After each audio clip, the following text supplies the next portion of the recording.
दोस्तों आज की इस वीडियो में हम लोग भारत के नक्शे को समझने की कोशिश करेंगे। यानी कि भारत के नक्शे पे जितने भी राज्य हैं या केंद्रीय शासित प्रदेश हैं उनको याद करने की कोशिश करेंगे। अक्सर मैं देखता हूं कि जितने भी स्टूडेंट्स हैं वो सवाल पूछते रहते हैं कि हमें नक्शा याद नहीं रहता है, क्या करें, कोई सिंपल ट्रिक है कि नहीं है। तो मेरी कोशिश रहेगी कि मैं आज आपको सिंपल से सिंपल तरीके से नक्शे को समझाने की और याद करवाने की कोशिश करूं। और मेरा विश्वास मानिए कि नक्शे को याद करना बहुत ही आसान है। तो हम बिना किसी देरी के उसको समझने की कोशिश करते हैं। तो देखो, आपके सामने भारत का नक्शा कुछ इस तरीके से दिया हुआ है। अब अगर मैं आपसे पूछूं कि सबसे पहले आपको नक्शे में कौन सी चीज़ याद रहती है, वो सब छोड़ दीजिए क्या याद नहीं रहता है। मैं आपसे पूछता हूँ सिंपली, अगर नक्शा आपके सामने आ जाता है तो सबसे पहले आपको क्या याद रहता है। मुझे उम्मीद है कि ज़्यादातर बच्चों को राजस्थान याद रह जाएगा, क्योंकि इसका एरिया सबसे बड़ा है और ये दिखता भी अलग है। इसके अलावा जो बीच में जो मध्य प्रदेश कहलाता है वो मध्य का हिस्सा भी याद रह जाएगा। दो चीज़ें तो रहेंगी। तीसरी चीज़ जम्मू कश्मीर भी याद रह जाएगा। लेकिन आपको पता है कि 31 अक्टूबर 2019 के बाद जम्मू कश्मीर और लद्दाख को अलग करके केंद्रीय शासित प्रदेश बना दिया गया है। तो दो चीज़ें ये हो जाती हैं। ठीक है, हो सकता है कि आप में से कई लोग और किसी राज्य से हों तो उन्हें अपना राज्य याद रह जाए। अब ये बात बताना मेरे लिए बहुत मुश्किल है, लेकिन हम एक पैटर्न को फॉलो करके चलते हैं। देखिए, नक्शे को जब भी आप शुरू करें तो आप नीचे से शुरू करें, क्योंकि नीचे का हिस्सा अगर आपको याद रहेगा तो कहीं ना कहीं बेस आपका बन जाएगा। ऊपर वाला तो आपको याद है ही, जम्मू कश्मीर वाला। तो देखो, नीचे की तरफ आप आओगे तो नीचे वाले हिस्से को हम कहते हैं साउथ जोन ऑफ इंडिया, यानी कि साउथ इंडिया। अब अगर साउथ जोन में हम देखेंगे तो साउथ जोन में हमें 5 राज्य मिलेंगे। कोई भी आपको कहता है ना कि साउथ इंडिया क्या है, तो 5 राज्यों से मिला हुआ एक पूरा zone he south zone of India है। 5 में सबसे पहले आपको याद रहेगा किनारे पे केरल। ठीक है, ये किनारे पे है, बिल्कुल इस तरफ है, आपका लेफ्ट की तरफ है, तो केरल याद रह जाएगा। केरल में होती है मलयालम, और इधर है बिल्कुल तमिलनाडु, यानी कि तमिल बोली जाती है। तो मतलब आप समझ लो कि मलयालम और तमिल साथ साथ हैं, तो आप केरल, तमिलनाडु। ऊपर आप आओगे तो कर्नाटक, आंध्र प्रदेश, और आंध्र प्रदेश से कौन निकला है? तेलंगाना निकला है। इन पांचों को मिला दोगे तो साउथ जोन बन जाएगा। बताओ, कोई दिक्कत है क्या? केरल है, तमिलनाडु है, कर्नाटक है, आंध्र प्रदेश है, और आंध्र प्रदेश से निकला तेलंगाना। ये चीज़ हो जाती है। अब देखो, ये तो साउथ वाला पार्ट हो गया। अब हमें ऊपर जाना है, तो अब हम वेस्ट की तरफ चलते हैं। और वेस्ट में आपको दो चीज़ें याद रखनी है, एक है महाराष्ट्र, एक है गुजरात। देखो, सारा का सारा व्यापार जो है हम लोग समुद्र से करते हैं, और गुजराती लोग जो है व्यापार के लिए फेमस होते हैं। तो समुद्र के पास हमेशा गुजरात रहेगा। इसके अलावा महाराष्ट्र रहेगा, क्योंकि सपनों की नगरी है तो समंदर से होके ही गुजरेगी। तो महाराष्ट्र और गुजरात याद रखने में कोई दिक्कत है? अब गुजरात में इतना व्यापार कर लिया, महाराष्ट्र से इतना काम कर लिया, तो सीधी सी बात है, एंजॉय करने भी जाना है, थोड़ा घूमने भी जाना है, तो आ जाता है आपका गोवा। अब गोवा की खास बात यह है कि क्षेत्रफल की दृष्टि से ये सबसे छोटा राज्य है। तो समझो कि महाराष्ट्र और कर्नाटक के बीच में कहीं दबा हुआ है समंदर के किनारे गोवा।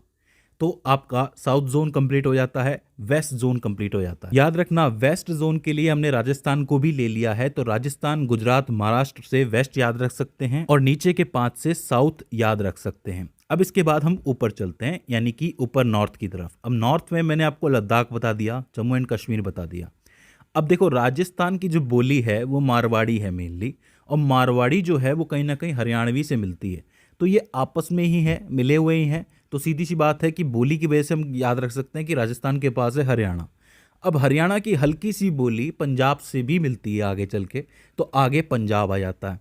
और पंजाब की सीधी बोली जम्मू एंड कश्मीर से नहीं मिलती है, लेकिन हिमाचल थोड़ा पहुंच जाता है वहाँ पे, तो हिमाचल प्रदेश आ जाता है। तो ये 3 जुड़े हुए हैं, हरियाणा, पंजाब, हिमाचल प्रदेश। याद रखना, हरियाणा, पंजाब, हिमाचल प्रदेश। अब चूंकि हम नॉर्थ में आए हैं, उत्तर के पार्ट में आए हैं, तो उत्तर से जुड़े हुए 2 राज्य हम याद रख सकते हैं। एक तो उत्तर प्रदेश है, लेकिन पूरा उत्तर प्रदेश ये नहीं है, इसमें एक छोटा सा टुकड़ा, एक छोटा सा खंड अलग है, जिसको आप कहते हो उत्तराखंड। तो उत्तराखंड, उत्तर प्रदेश साथ में याद रखा जा सकता है। तो नॉर्थ में क्या क्या है? जम्मू एंड कश्मीर है, लद्दाख है, इधर से 3 है, हरियाणा, पंजाब, हिमाचल प्रदेश। भाषाओं से याद रख सकते हो, और सबसे बड़ा राजस्थान तो है ही। तो उत्तर प्रदेश, उत्तराखंड हो जाता है। यहाँ नहीं जाना, यहाँ नेपाल है, नेपाल से अपने कोई लेना देना नहीं है फिलहाल। ठीक है, अब देखो, हम नीचे से ऊपर आए हैं। अब सीधी सी बात है कि हमारा जो शरीर होता है उसमें इस जगह पे लेफ्ट में, थोड़ा सा हल्का सा लेफ्ट में क्या होता है? हार्ट होता है। हार्ट का मतलब होता है दिल। तो दिल से निकलती है दिल्ली। अब दिल्ली जो है वो आपको बहुत छोटी सी जगह मिलेगी, क्योंकि दिल्ली कोई राज्य नहीं है, लेकिन फिर भी सबके लिए ज़रूरी है। सीधी सी बात है, सारे काम वहीं से चलते हैं। तो आपका हरियाणा और उत्तर प्रदेश के यहाँ पे कहीं आपको दिल्ली मिल जाएगी। सिर्फ यहाँ पे आपको डिनोट करना है कि दिल्ली यहाँ पर है। ठीक है, तो आपका नॉर्थ जोन भी पूरा हो जाता है, वेस्ट जोन भी पूरा हो जाता है, साउथ जोन भी पूरा हो जाता है। आइए अब थोड़ा नीचे की तरफ चलते हैं। यहाँ आपको आंध्र प्रदेश है। आंध्र प्रदेश से जब आप आगे जाओगे ना, तो 3 ऐसे राज्य मिलेंगे जिनकी बोलियां बहुत ज़्यादा मिलती हैं और बिल्कुल लाइन से चलेंगे वो राज्य। एक आता है आपका उड़ीसा, इसके ऊपर आता है आपका झारखंड और इसके ऊपर आता है आपका बिहार। बिहार, झारखंड, उड़ीसा मिलते जुलते हुए से राज्य लगते हैं, कोई दिक्कत नहीं होनी चाहिए। और इन सब से अलग थोड़ा सा वेस्ट में चला जाता है आपका वेस्ट बंगाल। वेस्ट बंगाल के राइट में मत जाना, वहाँ पे आपका बांग्लादेश आ जाता है, ईस्ट बंगाल आ जाता है, उसको छोड़ देना, वो अलग है। हमें सिर्फ ये याद रखना है कि उड़ीसा, झारखंड और बिहार की एक लाइन है जिससे राइट की तरफ आपका वेस्ट बंगाल पड़ता है। ठीक है, अब देखो उड़ीसा, झारखंड और बिहार की एक लाइन बन रही है, मध्य में मध्य प्रदेश है ही, राजस्थान, गुजरात, महाराष्ट्र जुड़े हुए हैं, उत्तर प्रदेश, उत्तराखंड जुड़े हुए हैं, इधर से पूरा साउथ जुड़ा हुआ है, तो बीच में ये जगह रह गई।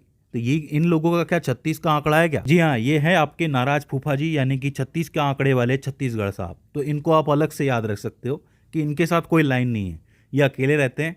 कभी कभी ये झारखंड से बना लेते हैं, कभी ये उड़ीसा से बना लेते हैं, कभी जीजा जी मिल जाते हैं, कभी साले साहब मिल जाते हैं।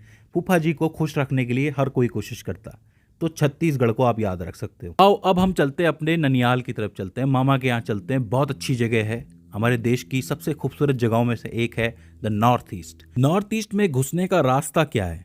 वेस्ट बंगाल है। ये जो वेस्ट बंगाल है, यहाँ से घूम के एक रास्ता नॉर्थ ईस्ट की तरफ जाता है, मगर उससे पहले 2 देशों के बीच में एक जगह फंसी हुई है जिसका नाम है सिक्किम। सिक्किम आपका नेपाल से भी जुड़ा है और भूटान से भी जुड़ा है। इसका मतलब ये है कि 2 देशों के साथ ये अपनी सीमाओं को शेयर कर रहा है।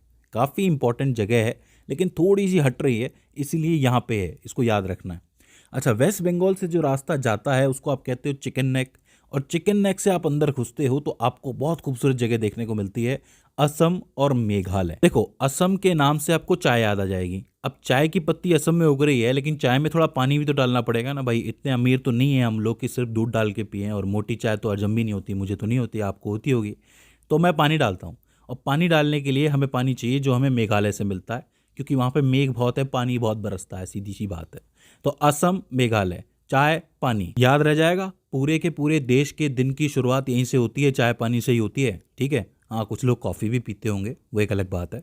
चलो आगे चलते हैं। अब यहाँ पे आपको 2 राज्य सिंपली याद रह सकते हैं जो कि नीचे की तरफ हैं आपके। एक है मिजोरम और एक है त्रिपुरा।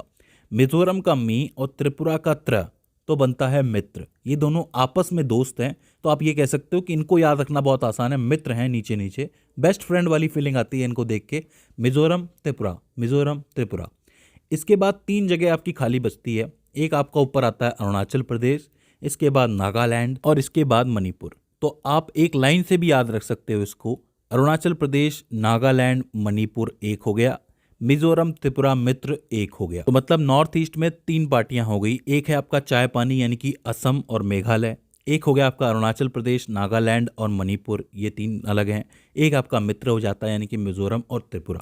इस तरीके से आपका नॉर्थ ईस्ट का पूरा मामला सेट हो जाता है। तो अब आपने देखा कि कितना आसान है पूरे देश को याद रखना। नीचे से आपका साउथ जोन है, इधर आपका वेस्ट जोन है, ऊपर आपका नॉर्थ जोन है। नॉर्थ जोन में एक अलग से चल रहा है उत्तराखंड और उत्तर प्रदेश का। इधर आपकी एक लाइन चलती है उड़ीसा, झारखंड, बिहार की। यहाँ पे वेस्ट बंगाल थोड़ा अकेला है, और बीच में फूफा जी तो हैं ही आपके छत्तीसगढ़ वाले, तो कोई दिक्कत ही नहीं आती है।